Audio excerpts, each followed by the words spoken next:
నేను నల్గొండ జిల్లా నాంపల్లి మండలం నుంచి వచ్చినమ్మా. నేను ఏ ప్రాబ్లం వల్ల ముఖ్య ఉద్దేశం ఏంటంటే మా అమ్మగారు చనిపోయింది. అయితే ఆమె పేరు మీద పట్టా ఉంది. నేను వ్యవసాయం చేసిన ఏట పండిస్తున్నా. పెద్ద మనిషి అయితే చచ్చిపోయింది. నేను పత్తి అమ్మటానికి పోతే ఆ సీసీఐలు కొనట్లేరు. అయితే పట్టదారి వస్తేనే కొంటామంటారు. మేము పట్టా మార్చుకోలేదు ఇంకా. పోయిన సంవత్సరం చచ్చిపోయింది కాబట్టి. అయితే నేను తహసీల్దార్ని అడిగిన, మాకు తెలియదు మరి ఏమన్నా రాసి సార్ పత్యామాయంగా నేను పత్తి అమ్ముకోవటానికి మా మండల తహసీల్దార్ని అడిగితే నాకు తెలియదు అని అన్నాడు. మళ్ళీ అదే విధంగా అగ్రికల్చర్ ఏవో అని అడిగిన మా మండలానికి సంబంధించి, ఆయన కూడా నాకు తెలియదు అని అన్నాడు. తర్వాత ఇక నేను ఎక్కడ చేయాలి అని ఇక్కడికి వచ్చిన పొద్దుగాల. సిసిఐ బంద్ అయిపోతుంది, ఫిబ్రవరి జనవరి వరకే ఉంటది.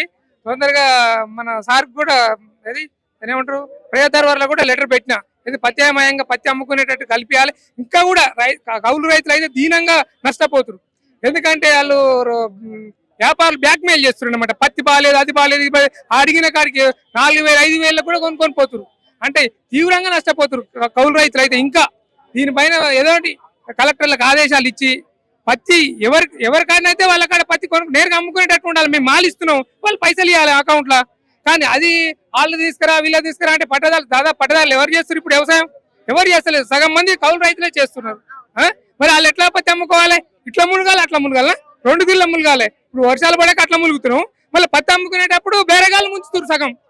దీని మీద ప్రభుత్వం తొందరగా తగిన ఆదేశాలు చేసి కౌలు రైతులకు పత్తి అమ్ముకునేటట్టు చూడాలి. ఇంతకుముందు అది కేసీఆర్ ప్రభుత్వం ఏం చేసిందంటే కౌలు రైతులు అన్న మాటే ఎక్కడ పడేసి. ఇంతకుముందు కాంగ్రెస్ గవర్నమెంట్ లో కౌలు రైతులకు గౌరవం ఉండే, కానీ ఇప్పుడు ఆ గౌరవం కూడా పోయింది. మరి ఇప్పుడు మన రేవంత్ రెడ్డి గెలిచింది కాబట్టి మళ్ళీ తీసుకుంటాడని నమ్మకంతో ఖచ్చితంగా ఏదో ఒకటి నాకు న్యాయం జరుగుతుందనే వచ్చిన ఇక్కడ దాకా. నేను లోపల కూడా అడిగి నేను వచ్చే వరకు 7 రోజుల్లో మీ కలెక్టర్ ఆఫీస్ పంపుతామన్నారు. మళ్ళీ కూడా నీకు అర్జెంట్ అయితే మీ కలెక్టర్ కలవని చెప్పారు లోపల సార్లు. వెళ్ళినాము. రెస్పాన్స్ అంటే పబ్లిక్ ఎక్కువ అయినారు. మరి అది ఏం చేస్తారేమో మెల్లమెల్ల, కానీ ఇప్పుడే అయితే ఎమ్మటే అయితే కానట్టు కొడుతుంది. అంటే చాలా మంది అయిపోయారు ఒకటేసారి. వాళ్ళకి సమస్య సృష్టించినట్టు అయింది పబ్లిక్ అంతా ఒకటేసారి ఎగబడి. అంటే తెలంగాణ ప్రభుత్వం అది బీఆర్ఎస్ ప్రభుత్వం ఏం చేసిందంటే సమస్యలు క్లియర్ చేసింది ప్రజల్లో. చాలా మందికి ల్యాండ్ విషయాలు కావచ్చు, పోతే ఇండ్ల విషయం ఇస్తా అని ప్రజలను అయితే చాలా మంది ఇండ్లు ఇస్తామని దరఖాస్తులు పెట్టించి ఏది సర్టిఫికెట్లు జిరాక్స్లు సర్టిఫికెట్లు అప్లై చేసి వందలకి నష్టపెట్టిరు. అది డబుల్ బెడ్రూమ్ అప్పుడు అట్లే చేసిరు, మళ్ళీ ఏది గృహలక్ష్మి అప్పుడు అట్లే చేసిరు. ఇంకా భూ సమస్యలు చాలా సృష్టించారు.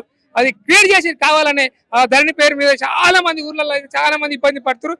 మెయిన్ పాయింట్ ధరణిలో మార్పులు తీసుకొచ్చి, ఇంతకుముందు కరెక్ట్ ఉన్నాయి కూడా ధరణి రాగానే సమస్య క్రియేట్ అయింది. అంటే ఎవరు తప్పది? ప్రభుత్వం అనేది తప్పు. ప్రభుత్వం పాత పాస్బుక్లను మార్చి కొత్త పాస్బుక్లు ఇవ్వమన్నది, కానీ మరి క్రియేట్ చేసినప్పుడు అవి సాల్వ్ కావాలి కదా. అవి ఎందుకు సాల్వ్ కావాలి? అది దాని మీద అసలుకి గత ప్రభుత్వం మీద పాలకుల మీద కేసు పెట్టాలి. దీని మీద చాలా మంది టెన్షన్ షాకింగ్ లో పోయి కొంతమంది చచ్చిపోయి రైతులు. నేను చెప్తున్నాగా, ఎందుకంటే ఒకటేసారి పత్తి పట్ట తొలగించే వరకు షాకింగ్ లకు పోయి మా అమ్మగారు కూడా అట్లనే షాకింగ్ లకు పోయింది. షాకింగ్ లకు పోయి అలానే బీమార్ చుట్టుకొని చనిపోయింది. 2018లో ఏమో మాది 2 ఎకరాలు అట్నే తొలగించి వేరే వాళ్ళకి ఆధార్ కార్డు లింక్ చేసి ఇచ్చిరు అసైన్ భూమి. దాంట్లో చాలా ఇబ్బంది పడ్డాం. దానికి అప్పట్లో కూడా ఇచ్చినాం, ఇప్పుడు కూడా ఇచ్చినాం. మరి ఏం న్యాయం? ఎట్లా అనిపిస్తుంది అనుకో ప్రజా దర్బార్ని చూస్తుంటే? ప్రజా దర్బారు బాగానే ఉంది, కానీ ఎవరన్నా వారు ముఖ్యమంత్రి అయినా సరే, డిప్యూటీ ముఖ్యమంత్రి అయినా సరే, మంత్రులైనా సరే, ఎవరైనా వారు బాధ్యత తీసుకోవాలి. ఆఫీసర్లకి మళ్ళీ తగిలియటం అనేది కొంచెం బాధాకరంగా ఉంది. ఎందుకంటే అక్కడ ఇంతకుముందు ఆఫీసర్లతోటే బాగా నష్టపోయి ఉన్నారు. మళ్ళీ ఆఫీసర్లకు గొప్ప చెప్పడం కరెక్ట్ కాదు. ఎవరైనా వారు ప్రజాప్రతినిధులు తీసుకోవాలి ఇక్కడ బాధ్యత. ప్రజలకు ఎమ్మటెమ్మటే మాట్లాడి సాల్వ్ చేయాలి.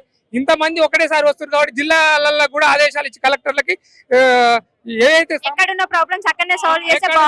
కలెక్టర్లకు ఆదేశాలు జారీ చేసి ఏ ప్రాబ్లాలు ఎక్కువ వస్తున్నాయో వాటి మీద ఆఫీసర్లను పెంచి అక్కడనే సాల్వ్ చేసేటట్టు ఉండాలి. ఎందుకంటే అక్కడ నేను నల్గొండ నుంచి వచ్చేటప్పుడు పోతేప్పుడు ఇబ్బంది కావచ్చు. చాలా సరిలో వచ్చిన పొద్దుగాల ఇంకెంతమంది రాకుంటే ఎంతో మంది అక్కడనే నలిగిపోతున్నారు.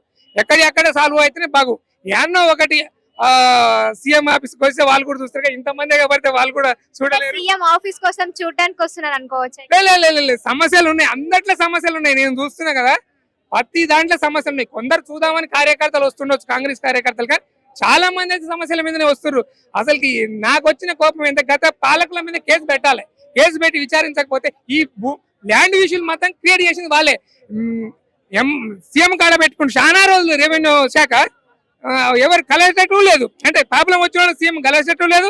ఆ రెవెన్యూ శాఖల క్రియేట్ అయిన ప్రాబ్లం సాల్వ్ చేసుకునేటట్టు కూడా లేదు. నేను కూడా అప్పుడు కూడా కేసీఆర్ ని కలుద్దామని 2-3 సార్లు ప్రయత్నం చేసిన, ఎక్కడ కలవాలి, ఇక్కడ కూడా వచ్చి మళ్ళీపోయినా అది ఖచ్చితంగా ఆ విషయం మీద రెవెన్యూ శాఖ దగ్గర పెట్టుకుని ఎవరైతే క్రియేట్ చేసిరో వాళ్ళ మీద ఖచ్చితంగా కేసు బుక్ చేయాలి, విచారణ చేయాలి. వాళ్ళు కావాలని ఒక మాఫియా లెక్క తయారు చేసి ఆఫీసర్లని రెవెన్యూలో పైసలు వసూలు చేయడానికే క్రియేట్ చేసిరని నేను అనుకుంటున్నా. ఖచ్చితంగా ఇది విచారణ తేలుతుంది.